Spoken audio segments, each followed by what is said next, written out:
El año pasado votamos en contra porque el incremento era un 8,5%. Un 8,5% que en la práctica ayuntamientos de la zona se hizo muchísimo más por debajo del IPC. Este año se hace con el IPC, por lo tanto tiene plena lógica el que este año se hagan en estas condiciones. Por lo tanto, la polémica que ha salido en relación con el año anterior y este año me parece que és razonada i argumentada. Els preus públics hi ha tota una sèrie de mesures de bonificacions per potenciar la presència de l'activitat econòmica del municipi, ja sigui de restauració, de comerç, d'indústria, i també busca també ser atractiu pel conjunt de l'activitat econòmica de l'entorn de la comarca que puguin participar també d'aquesta fira. Un punt important és que el comerç local estarà bonificat amb un 75% de bonificació del cost. Dir també que aquesta edició és una edició que beu del que han estat les festes de primavera anteriors, però que incorpora canvis substancials respecte a l'espai que ocuparà l'extensió de la fira. Serà una fira més extensa i serà també una fira que inclou temes innovadors com pot ser la Fira de la Innovació, la Fira de l'Ocupació i de la formació que es farà a Sant Feliu. Nosaltres hem considerat que aquest era un tràmit administratiu pur i dur, una pujada de preus segons l'IPC. També ens hem quedat sobtat, que ja portem 8-9 mesos veient com hi ha aquí una picabaralla entre l'actual govern i l'anterior govern. És que tu l'any passat em vas dir, perquè tu ara aquest any estàs fent, perquè jo feia, tu deies, total.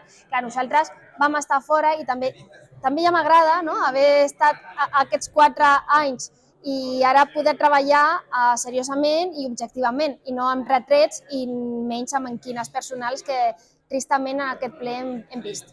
Bé, sobre el punt de l'aprovació dels preus públics de la fira, normalment quan es porta aquest punt és el moment que la ciutat també es comença a preparar per un moment molt bonic que viu Sant Feliu, que és la benvinguda de la primavera i l'explosió de roses a la nostra ciutat. Nosaltres hem votat a favor d'aquesta pujada del 3,5, entenem que és també a l'IPC i que també que va vinculat a una infraestructura i a unes necessitats que la ciutat necessita en aquests dies. Llavors, més enllà d'aquest punt, esperant, desitjant que arribi aquestes festes de primavera, aquesta fira i l'Exposició Nacional de Roses, que va molt vinculada aquest any amb la contesa electoral de les eleccions al Parlament de Catalunya i que segur serà diferent. Bé, en aquest punt dels preus de la fira el que hem volgut posar de manifest les contradiccions del govern respecte al mandat passat.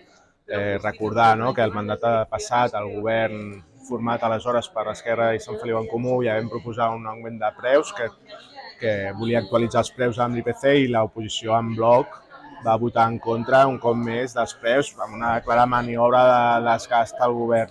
I ara ens han proposat una modificació dels preus encara amb un increment de preus el més elevat del que nosaltres proposàvem l'any passat, el 2023. Bé, és una mostra més del tarannà que va tenir el govern actual quan aleshores estava a l'oposició, d'un desgast constant al govern d'aleshores.